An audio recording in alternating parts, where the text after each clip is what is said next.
अवध ओझा हमारे यहाँ पे जो विधायक प्रत्याशी बनाए हैं, उसने 19 साल की एज में उसके ऊपर 19 केस थे। मैं उसी गांव से बिलोंग करता हूँ, उन गोंडा से। मेरा कर्नलगंज के पास घर है, उनका नवाबगंज है।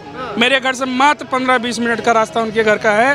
उनके ऊपर जिस कोचिंग में वो पढ़ते थे, जिस कोचिंग में वो पढ़ाते थे बच्चों को, जहां आईएएस की ट्रेनिंग देते थे, वहीं की छात्राओं ने छेड़छाड़ का आरोप लगाया है। जिसने आज तक एक बच्चा फ्री नहीं पढ़ाया, वो आज कहता है मैं यहाँ पे हब करूंगा। वो सिर्फ बिजनेस करने आया है। अपने रक्त से जिस भारत भूमि को सींचा है पूर्वांचल के लोगों ने, उसी को तुम दोगला कहोगे, झूठा कहोगे, नकली कहोगे। पूर्वांचल बर्दाश्त करेगा क्या? जिससे भारत का झंडा पूरे विश्व में लहराया, उसकी तुम बेइज्जती कर रहे हो। तुम्हारी हैसियत क्या है? एक दलाल, एक दलाली, घुसखोरी, रिश्वतखोरी से ज्यादा अरविंद केजरीवाल, उनकी पार्टी, किसी नेता की हैसियत हो तो मुझे बता दे। कट्टर ईमानदार। कौन सा ईमानदारी? जो कोरोना काल में भूखे प्यासे नंगे लोगों की दाल रोटी खा गया, नर्सों को भोजन तक नहीं दे पाया, वो ईमानदार है? वो ईमानदार है? ऐसा बेईमान आपने देश में नहीं देखा होगा जो भूखे प्यासे नंगे लोगों को कोरोना में राशन खा रहा था, उसकी पार्टी खा रही थी, उसका नेता खा रहा था। एक व्यक्ति को सुसाइड करना पड़ा और जेल में आज जाने के लिए आम आदमी पार्टी का नेता तैयार है। अगर चुल्लू भर पानी में डूब मरने की हैसियत है तो अरविंद केजरीवाल मर जाए। ऐसा नेता कि मैंने पूर्वांचलियों को पानी दिया, मकान दिए, अच्छी सड़कें दी।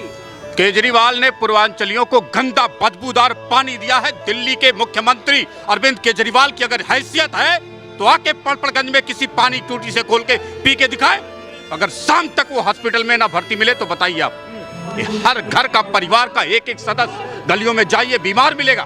क्यों मिलेगा? एक व्यक्ति, मेरा मित्र मर गया, रात को गंदा पानी आया, सुबह पता चला उसकी डेथ हो गई। ऐसे नेता को जहां मिले वहीं मारो। ऐसे लिए हमने नेता नहीं चुनते हैं कि कोई भी व्यक्ति आकर के देश को बर्बाद कर दे, बच्चों का स्वास्थ्य बर्बाद कर दे, बुजुर्गों के लिए मौत का तांडव खड़ा कर दे और खुद शीश महल में अपना आराम फरमाए। इसलिए सत्ता नहीं चुनता है दिल्ली वाला। इसलिए किसी राज्य में सरकारें नहीं बनाई जाती, सरकारें लोगों के भले के लिए बनाई जाती है। 10 साल बाद पूर्वांचलियों ने क्या मूड बनाया? पूर्वांचली रौंद करके रख देंगे। जो पूर्वांचली आधी रोटी खाता है, नंगे भी रहता है, लेकिन अपने माँ बाप का, अपनी मिट्टी का, अपने धर्म का, अपनी संस्कृति का सम्मान कभी नहीं छोड़ता, उसको कहने की हिम्मत इस 2 कौड़ी के नेता में हुई कैसे? आप मुझे बताइए। इस तरह का बीजेपी मुद्दा बना रही है, आपको लगता है मुद्दा है? बिल्कुल मुद्दा है भाई साहब। इस आप जिस क्षेत्र में खड़े हैं, यहीं पे एक चिल्ड्रन पार्क में पूर्वांचलियों की वो होती थी छठ पूजा। उस छठ पूजा को इन्होंने रातों रात प्रदेश, उसका जो अध्यक्ष था उसको चेंज किया। कोई तोमर, जिसका पूर्वांचल से कोई लेना देना नहीं, उसको अध्यक्ष बनाया। जो अध्यक्ष बेचारे, जिनके पिताजी ने वो संस्था खड़ी करी थी, उनको भगाया। और उस टेंट वाले को, जिसका वो टेंट लगता था, उसको उखाड़ के फेंका। तो ऐसा तो ये काम करते हैं। उसके बाद पूरी क्षेत्र की, पूरे पूर्वांचल समाज उसमें लगा, तब जाके हम लोग वहाँ पे छठ पूजा कर पाए। आईटीओ पे आप देख लीजिए, जहाँ इतना बड़ा घाट था, जहाँ इतनी बड़ी पूजा होती थी, उस पूजा के कारण उस जमुना की सफाई होती थी, यमुना की, आज उसका हाल देख लीजिए। कोई वहाँ खड़ा होना, कोई जाना तो बहुत दूर की बात है, कोई वहाँ से पास भी नहीं निकल सकता। आपको क्या लगता है केजरीवाल जी ने पूर्वांचल के लोगों का अपमान किया है? भाई साहब बिल्कुल अपमान किया है इन्होंने। ये जो गोंडा से अवध ओझा हमारे यहाँ पे जो विधायक प्रत्याशी बनाए हैं, उसने 19 साल की एज में उसके ऊपर 19 केस थे। मैं उसी गांव से बिलोंग करता हूँ, उन गोंडा से। मेरा कर्नलगंज के पास घर है, उनका नवाबगंज है। मेरे घर से मात्र 15-20 मिनट का रास्ता उनके घर का है। उनके ऊपर जिस कोचिंग में वो पढ़ते थे, जिस कोचिंग में वो पढ़ाते थे बच्चों को, जहां आईएएस की ट्रेनिंग देते थे, वहीं की छात्राओं ने छेड़छाड़ का आरोप लगाया है। जिसने आज तक एक बच्चा फ्री नहीं पढ़ाया, वो आज कहता है मैं यहाँ पे हब करूंगा। वो सिर्फ बिजनेस करने आया है। कहते हैं कि 2 लाख लोगों का भविष्य बना दिया। भाई साहब कोई भविष्य नहीं बनाया। जो बच्चा पढ़ने वाला था, जो बच्चे बड़े बड़े स्कूलों में, जो बच्चे सरकारी स्कूलों में पढ़ने वाले बच्चे हैं, सिर्फ उनका भविष्य बनाया, क्योंकि वो उनका दिमाग था। कोई इसने गरीब बच्चों को आज तक फ्री नहीं पढ़ाया। किसी ऐसे बच्चे को जो कभी फेल होता हो, पढ़ाई में ठीक ना हो, कभी ऐसे बच्चे को आईएएस नहीं बनाया। जब आप ऐसे किसी बच्चे को बनाओगे तब तो हम समझेंगे कि हाँ भी आप में कोई क्वालिटी। ओझा जी के पड़ोसी रहे, और क्या जानते हैं उनके बारे में? अवध ओझा जी जो है एक माफिया गिरोह से जुड़े हुए थे। उन्होंने, आपने अगर कोई उनकी अभी एक ब्लॉग देखा होगा, तो उन्होंने ये भी कहा था कि बाटला जब केक कांड हुआ था तो वहाँ पे भी उन्होंने गोली चलाई थी। तो उनका पूरा जो परिवार है, पूरा जो उनका घर है, वो स्टार्टिंग से ही एक गिरोह से जुड़ा रहा है। और गुंडागर्दी, बदमाशी उनका स्टार्टिंग से रहा है। लेकिन वो गुरुजी बन गए बाद में। गुरुजी तो ये यूट्यूब देखिए, ये जो मीडिया है ना, जो आजकल यूट्यूब स्टार बन रहे हैं, ये सब किसी को भी स्टार बना देती है, किसी भी हीरो को जीरो बना देती है। आज तक किसी सैनिक का उन्होंने सम्मान नहीं किया। उन्होंने आज तक खुद परीक्षा नहीं दी है इसकी। इतने बच्चों को बनाया, मानते हैं कुछ रहा होगा उनमें जो भगवान की या उनकी माता पिता का कोई अच्छे कर्म रहे होंगे जो उनके ऊपर अच्छे रहे, जिनके कारण व्यवस्था से कुछ बच्चे IAS बने। लेकिन जिसने एक बच्चे को फ्री नहीं पढ़ाया, जिस बच्चे ने फीस जमा नहीं कराई, उस बच्चे को दोबारा कोचिंग के अंदर घुसने नहीं दिया, ऐसे व्यक्ति को मैं तो कभी पूर्वांचल समाज का होते हुए भी मैं कभी वोट नहीं करूँ। वो पड़पड़गंज में आ गए, कह रहे कि हब बना दूंगा पड़पड़गंज को, हर बच्चा यहाँ से निकलेगा, IAS IPS बनेगा। भाई साहब, मैं आपको पहले ही कह रहा हूँ, वो बिजनेस करने आए हैं, उन्होंने अपना कोचिंग खोलना है, उन्होंने अपना कारोबार बढ़ाना है, वो चुनाव करने थोड़ी ना है, वो चुनाव लड़ने नहीं आए। उन्होंने भाजपा से पहले टिकट मांगी, भाजपा ने कहा हमें टिकट देना होगा तो हम आपको गोंडा में देंगे, जहाँ पे आपका क्षेत्र है वहाँ देंगे, हम दिल्ली में आपको क्यों देंगे। वो यहाँ पे कोचिंग खोलने आए हैं, वो अपना कारोबार बढ़ाने आए हैं, वो गलियों की बात नहीं करते। आज उनके पास 2100 रुपये के अलावा कोई मुद्दा नहीं है, जो फ्री की रेवड़ियाँ बांट रहे हैं इसके अलावा कोई मुद्दा नहीं है। कहिए ना कि यहाँ पे सीवर ओवरफ्लो है, मनीष सिसोदिया काम नहीं कर पाया, मैं करूँगा, तब हम जाने। जब आपका डिप्टी CM काम नहीं कर पाया तो आप किस खेत की मूली हैं, आप क्या करेंगे। क्या लग रहा है, अवध ओझा आ गए लग रहा है। भाई साहब, एक बात बताओ, अभी 2 दिन पहले CM साहब ने पूर्वांचलियों के लिए अपशब्द बोले और अवध ओझा को पूर्वांचलीय बोल के लाए।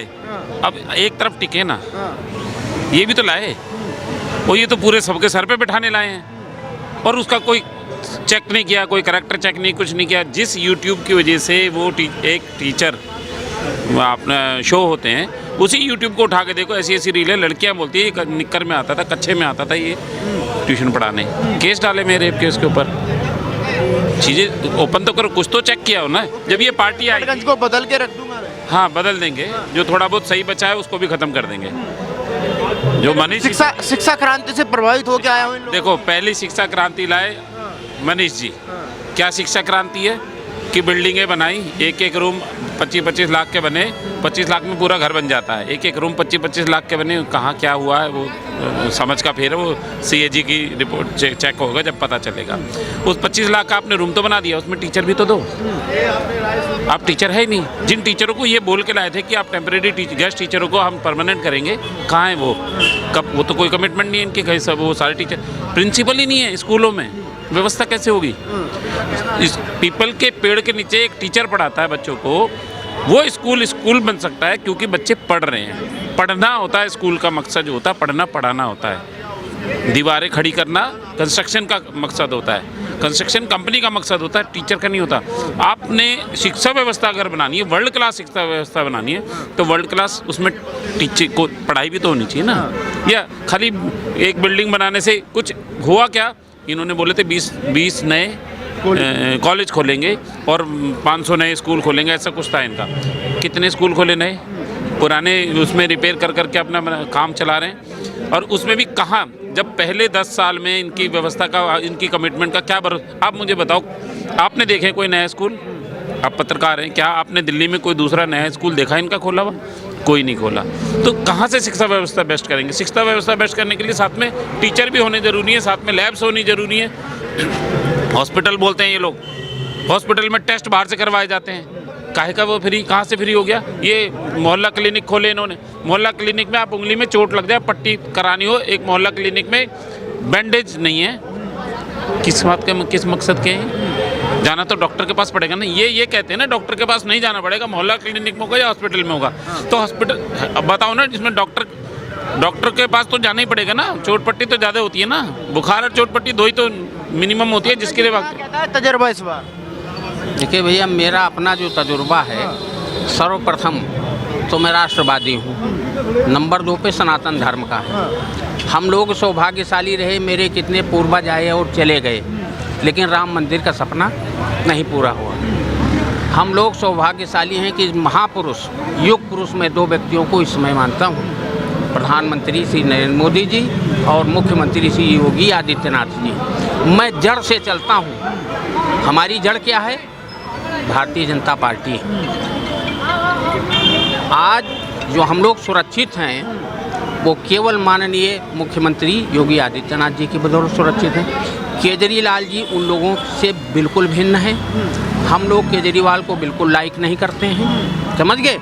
जो व्यक्ति हमारे सनातन का विरोध करे, हम उसे कतई लाइक नहीं करेंगे। तो पुजारियों को सैलरी भी दे, कुछ नहीं दे रहे हैं। आज तक इन्होंने इमामों को दिया, इतने वर्षों से इनकी सरकार चल रही। अब इनको क्यों याद आए पंडित और ग्रंथी, क्यों याद आए? क्योंकि इन्होंने देखी मेरी हालत ख़राब हो रही है चुनाव में, समझ गए? ये ढकोसलाबाजी बंद करें। हम कट्टर सनातनी हैं, हम सनातन का साथ देंगे। जो हमारे सनातन को सपोर्ट करेगा हम उसके साथी हैं। हम काम वाम नहीं किया केजरीवाल जी ने 11 साल हो गए। देखिए जी, मैं central government employ retired class 3 हूँ। हमें न कोई सुख सुविधा मोदी जी से मिलनी है, न कोई मिलनी है केजरीवाल से, लेकिन उनकी नीतियाँ सही हैं मोदी जी की और हमारे मुख्यमंत्री योगी जी की। इसलिए हम किसी भी लालसा में नहीं कि मुझे ये रुपए मिल जाए, मुझे वो मिले, मुझे बहुत मिल रहा है, सरकार दे रही है, ठीक है। लेकिन हम कट्टर सनातनी हैं, हम भाजपा के ऋणी हैं, मोदी जी के और योगी जी के। ये फ्री वाला जादू कितना चलेगा इस बार कुछ चुनाव? नहीं चलेगा, फ्री हमें चाहिए ही नहीं। हमें क्या ज़रूरत है फ्री की? हम लोग स्वयं मेहनती हैं, हम लोग पूर्वांचल के हैं। दिल्ली में आकर के कितना अथक परिश्रम किया हमारे पूर्वांचलियों ने। आज जो दिल्ली की बड़ी बड़ी बिल्डिंगें देख रहे हो, रोड देख रहे हो, जितना कंस्ट्रक्शन का काम है या एजुकेशन में, पूर्वांचली हमारे कम नहीं हैं किसी भी मामले में। ये 2 पैसे के मोहताज नहीं कि इनको केजरीवाल जी पैसे दें तो उनका पेट भरेगा। ये स्वयं मेहनती हैं, अपने मेहनत और पुरुषार्थ की बदौलत आज हर हमारा पूर्वांचल वासी जो है वो खुशहाल और संपन्न है।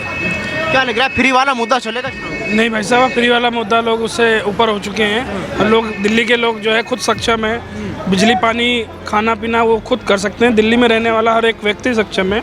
मैं किसी को ऐसा नहीं मानता जो दिल्ली शहर में रह रहा हो और वो बिजली पानी ना दे सके, 2 रोटी ना खा सके। जिसको 2 रोटी का आसरा होता है वही दिल्ली में रहता है। केजरीवाल कह रहे कि मैंने जितने वादे किए थे सारे वादे पूरे किए। नहीं भाई साहब, कोई वादा नहीं उन्होंने पूरा किया। हर साल वो अपने मैनिफेस्टो में लाते हैं कि मैं यमुना साफ़ करूँगा। मेरे ख्याल अभी कुछ दिन पहले सर्वे आया है कि अभी तक की सबसे जो प्रदूषित यमुना रही है वो अभी इस टाइम है। ना वो पॉल्यूशन का कुछ कर पाए। ये जो आप रोड देख रहे हैं, नरवाना रोड, इस रोड को उन्होंने 12 साल लगाए, 7 साल लगाए बनाने में।